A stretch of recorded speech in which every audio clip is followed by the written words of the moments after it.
Details చూస్తే first of all YCP MP Avinash Reddy మాట్లాడుతున్నారు. ఆ లైవ్ చూద్దాం. అతనికి యాంటిసిపేటరీ బెయిల్ రావడమే కాదు, అతని తర్వాత అప్రూవర్గా కూడా కావాలని చెప్పి సిబిఐ వాళ్ళు కోర్టులో పిటిషన్ వేసి విచారణ సంస్థ అడిగింది కాబట్టి సహజంగానే కోర్టు ఒప్పుకుంటుంది కాబట్టి అతన్ని అప్రూవర్గా కూడా తీసుకునే కార్యక్రమం చేశారు. సో ముఖ్యంగా దీంట్లో నేను చెప్పాలనుకుంది ఏంటంటే ఈ అప్రూవర్ చేసిన విధానం అనేది ఏ రకంగా సిబిఐ, ఏ రకంగా సునీతక్క, ఏ రకంగా దస్తగిరి లాలూచిపడి ఒక చీకటి ఒప్పందం చేసుకొని ఏ రకంగా ఈ అప్రూవర్షిప్ను అప్రూవర్గా మార్చుకున్నారనేది మీ అందరికీ దృష్టికి తీసుకొస్తా ఉన్నా. ముఖ్యంగా అప్రూవర్ గురించి మనం మాట్లాడాల్సి వస్తే కన్నా సహజంగా ఏ కేసులో అయినా అప్రూవర్ అంటే ఏంటంటే 306(4)A ఒక వ్యక్తి ముఖ్యంగా ఈ హత్య కేసులో అనుకోండి అరెస్ట్ అయ్యి జైల్లో ఉంటే జైల్లో ఉన్న వ్యక్తిని అప్రూవర్గా మనం తీసుకోవాలంటే అతను అప్రూవర్గా విచారణ సంస్థ తీసుకుంటే అతనికి ట్రయల్ అయిపోయే వరకు, ట్రయల్ అయిపోవడానికి 5 ఏళ్ళు కావచ్చు, 6 ఏళ్ళు కావచ్చు, 7 ఏళ్ళు కావచ్చు, ట్రయల్ అయిపోయే వరకు అతనికి బెయిల్ వచ్చే సమస్య లేదు, బయటకు వచ్చే సమస్య లేదు.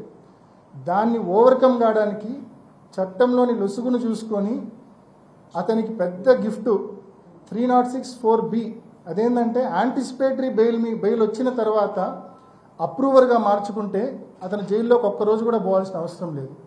సో ఈ మాదిరిగా అప్రూవర్ చేస్తే ఒక్కరోజు కూడా జైలుకు పంపకుండా శాశ్వతంగా నిన్ను ముద్దాయి నుంచి సాక్షిగా చేస్తాము, ఒక్కరోజు కూడా జైలుకు పోవాల్సిన అవసరం లేదు, కావాల్సినంత డబ్బు ఇస్తామంటే ఇంకా ఎవరి పేర్లు చెప్పమంటే వాళ్ళు చెప్పరండి.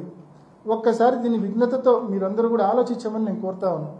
సో ఈ మాదిరి ఇంకా అప్రూవర్లు చేయడం అనేది ఒక ఆనవాయితీ అయితే కనుక రేపొద్దున నుంచి ప్రతి కేసులో ఈ అప్రూవర్షిప్ అనేది సరిపోని వాళ్ళని టార్గెట్ చేయడానికి ఉపయోగించే ఒక అస్త్రంగా ఉపయోగపడుతుంది తప్ప ఈ అప్రూవర్షిప్ అనేది వాస్తవాలు బయటకు రావడానికి నిజంగా ఉపయోగపడే పరిస్థితి ఉండదు.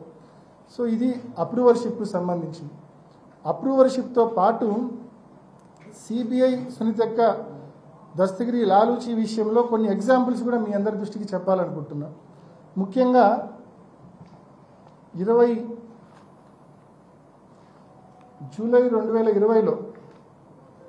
2020లో సిబిఐ ముందు సునీతక్క హాజరైనప్పుడు వాంగ్మూలం ఇచ్చినప్పుడు జూలై 2020 వాంగ్మూలం ఇచ్చినప్పుడు ఏం చెప్తుందంటే లెటర్ గురించి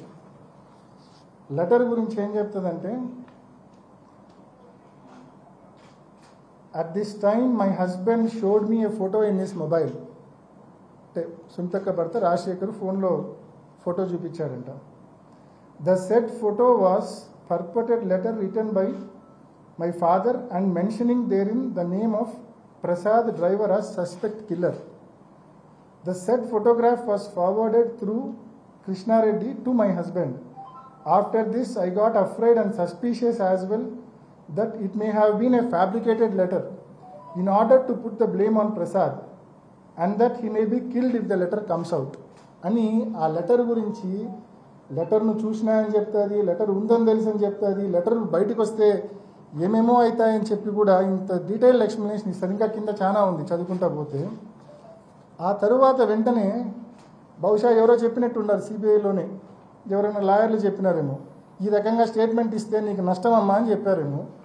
ఇమ్మీడియట్గా నెల రోజులు తిరగకముందే, ఇది జూలై 2020, 28 జూలై 2020, ఇది 27 ఆగస్ట్ 2020, కరెక్ట్గా నెల రోజుల వ్యవధిలో ఏమంటుంది, ఆ లెటర్ ఉన్న విషయమే నాకు తెలియదు, అంతా తూచ్, నాకు లెటర్ నేను చూడలే, లెటర్ గురించి నాకు తెలియదు, అంతా తూచ్, నేను లెటర్ను కేవలం రాహుల్ దేవ్ శర్మ పులివెందులకు రీచ్ అయినాక సాయంకాలం రాహుల్ దేవ్ శర్మ చూపిస్తేనే చూసినా తప్ప నాకు లెటర్ గురించి ఏమీ తెలియదని చెప్పి వెంటనే తప్పించుకుంటుంది.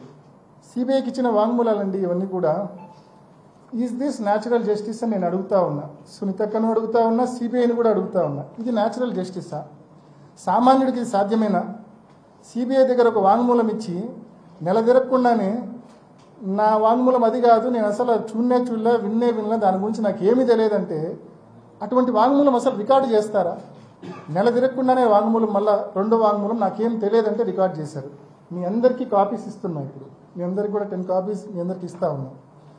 అండ్ అంటే ఈ మాదిరి దస్తగిరి కూడా ఇంకో నెల తర్వాత పోయి నాకేం సంబంధం లేదు అంటే అంతా తూచి నేను చెప్పింది అంటే అయిపోతుందా? తూచి అవుతుందా ఇది? అంటే ఏ రకంగా ఒక విచారణ సంస్థ, ఒక సునీతక్క, ఒక దస్తగిరి లాలూచి పెడితే ఏ రకంగా ఉంటుందనే దానికి ఇదొక ఉదాహరణ. ఇంకోటండి, ఆ వీడియో అంతకుముందు 4 minutes. ఇంకోటి, ఇన్సిడెంట్ జరిగిన వెంటనే, ఇది కూడా వీళ్ళ యొక్క ఒప్పందం చూపించే వీడియోనే. ఇది కూడా ఇన్సిడెంట్ జరిగిన వెంటనే ఒక 2 వారాలకు సునీతక్క ప్రెస్ మీట్ పెడుతుంది. 10 రోజుల్లోనే అనుకుంటా.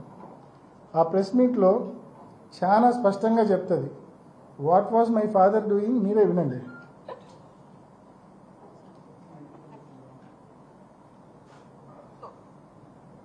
ఎందుకు ఇట్లా జరుగుతుంది? What exactly is happening behind the scenes? నాన్నగారు ఏం చేస్తున్నారు ఈ మధ్య కాలంలో? Is working very very hard. Last couple of months or years extremely hard. ఏం పని చేస్తున్నారు? Working.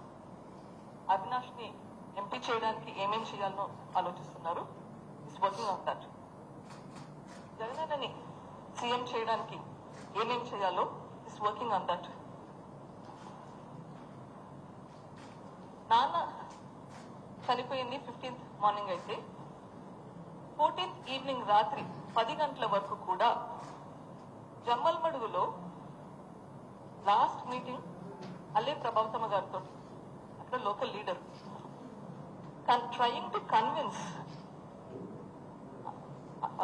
Alle Prabhavathamma garu aunty garu to support Avinash.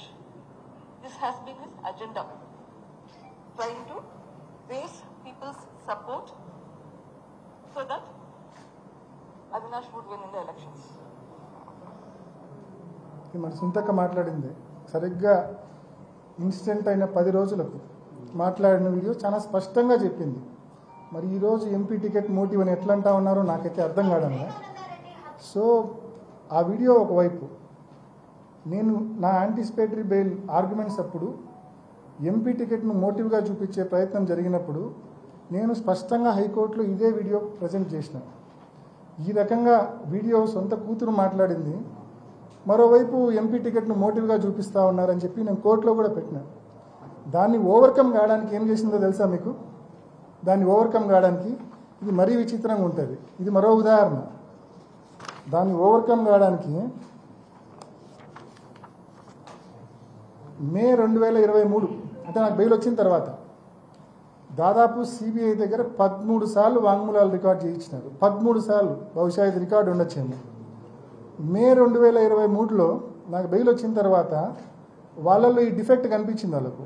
తానే ప్రెస్ మీట్ పెట్టి వాళ్ళ నాన్న వివేకానంద రెడ్డి గారు స్వయంగా తను కష్టపడి అవినాష్ని ఎంపీ చేయడం కోసం కష్టపడతా ఉన్నాడని చెప్పి స్వయంగా తానే చెప్పిన వీడియో తనకు నెగిటివ్ అవుతుందని చెప్పి అది ఓవర్కమ్ కావడానికి మే 2023లో నాకు బెయిల్ వచ్చిన తర్వాత సిబిఐ దగ్గరికి పోయి ఏమని చెప్పింది తెలుసా? దానికి రీజను అంటే ఈ 4 ఏళ్ళు 2019 నుంచి 2023 వరకు 13 సార్లు ఏ ఒక్కసారి చెప్పలే. ఇది నాకు బెయిల్ వచ్చిన తర్వాత దాన్ని ఓవర్కమ్ కావడం కోసం మళ్ళా పోయి సిబిఐ దగ్గరికి పోయి, I think this is May 31st, 2023 ఏమని చెప్తుందంటే, సజ్జల రామకృష్ణారెడ్డి గారు ఆ రకంగా చెప్పమంటే నేను చెప్పినా అని చెప్తుంది. దయచేసి ఎవరు నవ్వాకండి. సజ్జల రామకృష్ణారెడ్డి గారు ఈ రకంగా చెప్పమంటే నేను చెప్పినా అని చెప్తారు. ఎప్పుడు 4 ఏళ్ల తర్వాత. 4 సంవత్సరాలు 13 వాంగ్మూలాలు మీరు సిబిఐకి ఇచ్చినారు, ఏ రోజు చెప్పలే. మరి ఈరోజు చంద్రబాబు నాయుడు గారు చెప్పమంటే ఎన్ని చెప్తున్నారా మీరు? ఈరోజు ఆ రోజు సజ్జల రామకృష్ణారెడ్డి గారు చెప్తే చెప్పారు, ఈరోజు చంద్రబాబు నాయుడు గారు చెప్తే చెప్తున్నారా? ఎవరు చెప్తే చెప్తున్నారు ఇవన్నీ? లేకుంటే రాధాకృష్ణ గారు చెప్తే చెప్తున్నారా? ఎవరు చెప్తే ఈరోజు మాట్లాడుతున్నారు? ఎవరో ఒకరు చెప్పండి, మీరు మాట్లాడరు కదా దీని ప్రకారము.